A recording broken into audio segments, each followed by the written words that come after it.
नमस्कार दोस्तों। आज की कहानी इतनी खास है कि शायद आपने सोची ना हो। एक माँ अपने बच्चों के जीवन के लिए क्या कुछ नहीं कर सकती। आज एक कहानी है जो एक डॉक्टर की जुबानी हम सुना रहे हैं। अभी मैं क्लिनिक से आकर बैठी ही थी कि मिस्टर वर्मा का फ़ोन आ गया। वो बहुत बुरी तरह से घबराए हुए थे और रुवासी वाणी में कहा, डॉक्टर साहब प्लीज़ तुरंत आ जाइए। रितिका को पता नहीं क्या हो गया, सांस भी नहीं ले पा रही थी। मैं समझ गई, जिस घड़ी से मैं डर गई थी वो शायद आ ही गई। रितिका का सांस न लेना इस बात का सूचक है कि उनका फेफड़ा अब इस रोग में पूरी तरह से आ चुका है। मैं अपने तुरंत जूनियर डॉक्टर को आवश्यक निर्देश देकर गाड़ी लेकर रितिका के घर की तरफ निकल पड़ी। जब पहुंची तो रितिका वर्मा जी की बाहों में अधलेटी से सांस लेने की कठिन कोशिश कर रही थी। उनकी विवश आंखों ने मुझे देखकर याचना उभर आई थी और मानो कह रही हो, डॉक्टर मुझे बचा लो, मैं जीना चाहती हूँ। वर्मा जी मुझे देखकर आशान्वित हो उठे। उन्हें क्या बताती, स्थिति तो मेरे बस के बाहर हो चुकी है। परिणाम जानते हुए भी कोशिश तो करनी ही थी। मन में एक झूठी आशा थी कि शायद कोई चमत्कार हो जाए, पर यह कैसी विडंबना थी कि सप्ताह भर पूर्व ही जिस रितिका के उत्साह से पूर्ण वारी इस घर में विवाह की शहनाई से एकमय होकर गूंज रही थी, वह आज निष्प्राण सी अपने जीवन से जूझ रही थी। मैं अपने विचारों को झटक के कर्तव्य पूर्ति में व्यस्त हो गई। रितिका और वर्मा जी को लेकर मेरी गाड़ी तीव्र गति से अस्पताल की तरफ दौड़ने लगी और मेरा मन उससे भी ज्यादा तीव्र गति से अतीत की तरफ दौड़ पड़ा। हॉस्पिटल में अपने ऑफिस यानी क्लिनिक में थी, तभी एक रोगी को देखने के बाद अगली रोगी को देखने के जो घंटी बजाई जाती है, मैंने वो बजाई। लगभग 45 मिनट के वह एक आकर्षक और सौम्य महिला ने जब प्रवेश किया। कहते हैं कुछ संबंध पहले से ही निर्धारित होते हैं। शायद उनसे मेरी आत्मीयता का आभास मेरी छठी इंद्रिय को पहले ही हो गया था। तभी वो प्रथम दृष्टि में ही नितांत आत्मीय सी लगने लगी। उक्त महिला को मेरी मित्र डॉक्टर वागले ने व्यक्तिगत रूप से भेजा था। जब मैंने डॉक्टर का पत्र और साथ में संलग्न रिपोर्ट पढ़ी तो ज्ञात हुआ कि आंतुका स्तन कैंसर से ग्रसित है। मैं एक कैंसर विशेषज्ञ हूँ, अतः इस दुस्साध्य रोग की घोषणा कर रोगी को हतप्रभ करना मेरी विवशता है।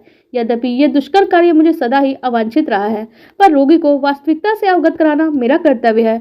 कुछ रोगी तो ससमय आ जाते हैं तो उन्हें रोग मुक्त करके मैं संतोष का अनुभव करती हूँ, पर कुछ लोगों का रोग इतनी देर से ज्ञात होता है कि जीवन की डोर हम डॉक्टरों के हाथ से पहुंच से बाहर भी हो चुकी होती है। ऐसे रोगों की वास्तविकता बताते हुए मुझे ऐसा अनुभव हो रहा है जैसे मैं किसी निर्दोष को फांसी का दंड सुना रही हूँ। ऐसे में मेरा भावुक हृदय मुझे सदा ही प्रेरित करता है कि मैं रोगी को कुछ भी ना बताऊं। कम से कम जीवन के शेष दिन तो सामान्य रूप से व्यतीत करेगा। उसे हर पल मौत रूपी भयानक राक्षस द्वारा पल पल द्वारा पास आने का डर नहीं सताएगा। पर मस्तिष्क सदा मेरे मन की इच्छा को पूरी होने से पहले ही रोक देता है और डॉक्टर का कर्तव्य स्मरण करा देता है। साथ ही तर्क देता है कि यदि रोगी को सीमित जीवन काल का ज्ञात होगा तो अपने आश्रितों के लिए कुछ व्यवस्था कर लेगा। जो उसकी आकांक्षाएं पूर्ण कर सकता है वो कर लेगा। रितिका को भी मैंने इसी सत्य से अवगत कराने के उद्देश्य से मैंने रितिका से पूछा, क्या आप अकेले आई हैं? तो रितिका ने कहा, जी डॉक्टर, पर आपको जो कुछ भी बताना है वो मुझे बता सकती हैं। मैं कुछ क्षण असमंजस में रही कि उसे बताऊं या नहीं। फिर भूमिका बनाते हुए मैंने कहा, देखिए मिसेस वर्मा, चिंता की कोई बात नहीं है, क्योंकि अब तो हर रोग की चिकित्सा संभव हो गई है। बस आपको तुरंत ऑपरेशन करवाना होगा। फिर थोड़ा रुक के बोली, क्योंकि आपको स्तन कैंसर है, आप जल्दी ठीक हो जाएंगी। प्रायः मेरी ये उद्घोषणा रोगी को कुछ क्षणों के लिए निस्पंद कर देती है, अतः उस दुर्वह क्षण को पलायन करने हेतु मैं अति व्यस्त होने का नाटक करने का व्यर्थ ही इंटरकॉम पे अपनी अधीनस्थ परिचारिका को कुछ निर्देश देने लगती। पर मेरी आशा के विपरीत रितिका तो ऐसे स्थिति प्रज्ञ सी बैठी रही मानो उसके पास बैठे किसी अन्य रोगी से मैंने बात कही हो। फिर सामान्य रूप से बोली, डॉक्टर मैंने रिपोर्ट पढ़ ली थी। माना आपकी चिकित्सीय भाषा में मुझे आभास हो गया था, पर जब डॉक्टर वागले ने मुझे आपके पास भेजा था तो मुझे पूरा विश्वास हो गया कि मुझे कैंसर ही है। किंतु उसके बाद वो धीमी पर स्थिर वाणी में बोली, डॉक्टर मैं इसलिए आपके पास अकेले आई हूँ कि कृपया मेरे घर के किसी सदस्य को मत बताइएगा, क्योंकि मैं अभी ऑपरेशन नहीं करवाना चाहती। हाँ, यदि दवाओं से काम चले तो चला लीजिए। मुझे आश्चर्य हुआ क्योंकि वेशभूषा से तो अच्छे संपन्न घर की और शिक्षित महिला लग रही थी, अतः मैंने सोचा शायद वो ऑपरेशन से डर रही हैं। अतः मैंने उन्हें आश्वस्त करते हुए कहा, अरे आपको पता भी नहीं चलेगा, कोई कट नहीं होगा। पर वो दृढ़ स्वर में बोली, नहीं डॉक्टर, अभी 1 वर्ष तक मैं ऑपरेशन नहीं करवा सकती। मैंने उन्हें समझाना चाहा, आप स्थिति की गंभीरता को नहीं समझ रही हैं। जब तक अब 1 साल का समय बीतेगा तब तक बहुत देर हो जाएगी।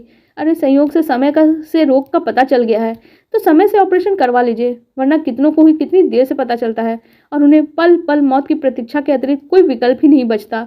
मेरे इतने समझाने पर भी वो महिला अविचल रही। मुझे समझ नहीं आ रहा था क्यों वो स्वयं खुद मौत के मुंह में जाने के लिए आतुर है। उस समय तो रोगियों की भीड़ थी, अतः मैंने बाद में आने के लिए उनसे कहा, पर वो जाते जाते भी इस रहस्य को स्वयं तक सीमित रखने का आश्वासन लेकर ही चली गईं। यानी उन्होंने मुझसे वादा ले लिया कि मैं ये बात किसी को भी ना बताऊं। पता नहीं उस महिला में कौन सा आकर्षण था कि मेरे मन मस्तिष्क पे देर तक वो छाई रही और मैं उनसे पुनः मिलने की आतुरता में प्रतीक्षा करने लगी। दूसरे दिन नियत समय पर रितिका जी आई। यह मेरा विश्वास का ही था कि मैं उस समय अकेली थी कमरे में। रितिका से इधर उधर की बातों करने के बाद, औपचारिक बातें करने के बाद मैंने उनसे पूछा, रितिका, मैं तुम्हारी डॉक्टर हूँ और रोगी को डॉक्टर से कुछ भी नहीं छुपाना चाहिए। तुम ऑपरेशन क्यों नहीं करवाना चाहती? पहले तो वो हिचकिचाई, पर मेरे बहुत आग्रह करने पर उसने बताया, डॉक्टर, मेरी बेटी अनन्या को सुयोग से भी अच्छा वर मिल गया है और आप तो जानते हैं हमारे समाज में बेटी के विवाह में 4 से 5 लाख रुपयों का व्यय साधारण सी बात है और मेरे पति और बच्चे मिलकर प्राथमिकता से मेरे ऑपरेशन को ही करवाएंगे, जिससे हमारे जीवन भर की आय और पूंजी का अधिकांश व्यय हो जाएगा। फिर भावुक होते हुए बोली, डॉक्टर, आप ही बताइए, बच्चों के सपनों की चिता पे मैं अपना जीवन कैसे जी पाऊंगी? यह सुनकर मैं निरुत्तर हो गई, पर मेरा डॉक्टर मन इतना जल्दी बड़ा सत्य छिपाने को स्वीकार नहीं कर पा रहा था। मेरा कर्तव्य तो लोगों को जीवन दान देना था और रितिका मुझे मौत के मुंह में ढकेलने की योजना में भागीदार बनने के लिए कह रही थी। मैंने उसे फिर समझाया, तुम्हारे तर्क तुम्हारी जगह, पर तुम्हारा जीवन तुम्हारे परिवार के लिए क्या अर्थ रखता है? क्या तुम्हें इसका जरा सा भी एहसास नहीं? फिर रितिका की भीष्म प्रतिज्ञा के समक्ष मुझे ही हारना पड़ा।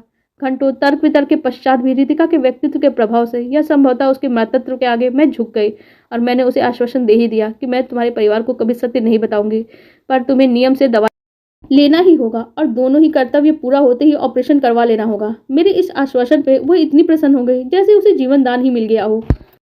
किसी को मौत की राह चुनने और उस पर जाने का अवसर मिलने पे प्रसन्न होते मैं पहली बार देख रही थी। रितिका ने कृतज्ञता से मेरा हाथ थामते हुए कहा, डॉक्टर, मैं आजीवन आपकी ऋणी रहूंगी। वह तो आश्वासन लेकर चिंता मुक्त होकर चली गई, पर मैं अपराध बोध से ग्रसित हो गई। चाहकर भी उसका किया हुआ वादा नहीं तोड़ पा रही थी। कालचक्र घूमता रहा। 2 महीने बाद अंशुल अपनी पढ़ाई होती इंग्लैंड चला गया। उसके जाने के पूर्व रितिका ने अपने विशेष परिचित को एक पार्टी दी। तब मैं रितिका और परम आत्मीय बन चुके थे। हम दोनों बहुत अच्छे दोस्त बन चुके थे। हम दिन में एक बार तो एक दूसरे से बात कर ही लेते थे, भले ही टेलीफोन पे ही सही। पार्टी में रितिका का उत्साह देखते बनता था। वो बेटे के उज्जवल भविष्य की कल्पना मात्र से ही प्रफुल्लित थी। उस समारोह में प्रसन्नता का वातावरण था। बस मैं ही आवरण ओढ़ के प्रसन्न होने का नाटक कर रही थी, क्योंकि इस प्रसन्नता का जो मूल्य दिया गया था वो मैं एक ही थी जो जानती थी। 2 दिनों के बाद अंशुल को जाना था। इन 2 दिनों में रितिका को क्षण भर भी अंशुल से विलग नहीं होने दिया, मानो वो 2 दिनों में अपने बेटे के साथ जीवन भर का सानिध्य पा लेना चाहती थी। अंशुल कहता भी, माँ, मैं तो सिर्फ 2 सालों के लिए जा रहा हूँ। उसे तो आभास भी नहीं था कि अवश्य वो 2 सालों के लिए जा रहा है, पर माँ से वो इतनी दूर जाने वाला है, वो चाह के भी उस दूरी को पार नहीं कर सकता है। अंशुल के जाते ही रितिका बेटी की विवाह की तैयारी में लग गई। मैंने उससे पूरा अनुरोध किया। बेटे का भविष्य तो बन गया। अनन्या की कौन सी आयु निकली जा रही है? आजकल तो वैसे भी बड़ी आयु में विवाह होते हैं। 2 वर्षों के बाद अंशुल आके खुद अनन्या का विवाह कर देगा। मेरी मानो अब ऑपरेशन करवा लो। पर उसने मेरे मुंह पे हाथ रख दिया, जैसे कोई मेरी बात ना सुन ले, और वो बोली, नहीं डॉक्टर, प्लीज मेरी तपस्या बीच में ना तोड़ो। मलय जैसा घर बार फिर से नहीं मिलेगा। अब तो दोनों के मध्य कोमल तंतु भी जन्म ले चुके हैं। मैं उन्हें कैसे नष्ट कर सकती हूँ? मुझे पता है मलय के घर वाले इतनी लंबी प्रतीक्षा नहीं करेंगे। वैसे भी लड़की का विवाह तय होने के बाद अधिक दिनों तक रोकना चाहिए नहीं है। पता नहीं कौन सी बाधा आ जाए। मैं खींच उठी। मैं उसे समझाना व्यर्थ में स्वयं को महानता के शिखर पर पहुंचाना चाहती थी। मैं व्यर्थ ही उसकी बात मान के अपराध बोध के ग्रसित रहती। कभी कभी तो उस क्षण को कोसती जब उसकी बात मान के मैंने उसकी योजना में भागीदार बन लिया। रितिका दिन पर दिन कमजोर होती जा रही थी। 1-2 बार श्री वर्मा ने कहा भी, डॉक्टर, आजकल आपका मित्र थोड़ा कार्य करके बहुत ही जल्दी हांफने लगती है। इस बार आपके पास जाए तो इसका अच्छे से चेकअप करेगा। मैं चुप रह जाती, उस एकांत में डांटती और कहती कि श्रम करे, पर अपनी बेटी की विवाह पे मानो अपने जीवन की संपूर्ण आकांक्षाओं को उसे पूरा करना ही था। सारा शहर छानकर एक से एक आभूषण कपड़े चुनकर लाई थी वह। जब मैं समय निकाल के उसके पास जाती तो कभी कलश पे चित्र कर रही होती, कभी चुनरी में गोटा टाक रही होती और कभी अतिथियों की सूची बना रही होती। उसका उत्साह समय न समा रहा था। मैं जाती तो नित्य प्रति की तैयारी दिखाती। जैसे उसके स्वास्थ्य के विषय पर आती, वो बड़ी चतुरता से विषय ही बदल देती और मेरे निर्देश एक कान से सुनकर दूसरे कान से निकाल देती। अनन्या का विवाह देखते बनता था। कहीं कोई कमी नहीं थी। हर कोने में रितिका की सुरुचि के हस्ताक्षर स्पष्ट दिखलाई देते थे। विवाह में हर चार पूर्ण रूप से जीवने की लालसा में रितिका मेरी मना करती दृष्टि की अवहेलना करती। नृत्य को भी उठ खड़ी हुई। वह बात दूसरी है कि 2 पंक्ति के नृत्य के बाद ही उसकी सांसें फूलने लगी। तब मैंने उसे तुरंत ही बैठाकर पानी पिलाया और दवा दी। सब लोगों ने इसे साधारण सी थकान समझा और 2 क्षणों में क्षमा संगीत फिर से बज उठा और पुनः वातावरण सामान्य हो गया। विवाह समारोह निर्बाध रूप से संपन्न हो गया। वर का कामदेव सा रूप देखते बनता था। अनन्या और मलय की जोड़ी साक्षात राम और सीता की कल्पना को साकार कर रही थी। रितिका की आंखों में छलकती तृप्ति और प्रसन्नता ने कुछ देर मेरे लिए अपराध बोध को कम कर दिया था। मैंने सोचा, कौन सी माँ इस सुख से वंचित रहना चाहेगी। मैंने भी रितिका को इस सुख से पाने में सहयोग तो दे दिया। अनन्या की विदा की बेला में प्रयासों से रोका हुआ रितिका का रुदन फूट ही पड़ा। उसे देख के सभी के नेत्र भीग गए थे। अतीत की गलियों में भटकता हुआ मेरा मन तब चौंका जब गाड़ी अस्पताल के ठीक सामने पहुंची। अपने विचारों को एक तरफ झटक कर मैं तुरंत कर्तव्य भूमि में संलग्न हो गई। मेरे निर्देशानुसार ऑपरेशन की पूर्ण व्यवस्था हो चुकी थी। रितिका को तुरंत ऑपरेशन थिएटर में ले जाया गया। आज पहली बार ऑपरेशन करते हुए मेरे हाथ कांप रहे थे और मैं प्रार्थना कर रही थी, हे भगवान, माँ की इस तप को कुछ प्रतिफल दे दो, अन्यथा लोगों का ईश्वर में आस्था समाप्त हो जाएगी। पर शायद ईश्वर को अपनी आस्था खोने का भय नहीं था, अतः उन्होंने मेरी प्रार्थना ही अस्वीकृत कर दी और सब कुछ समाप्त हो गया।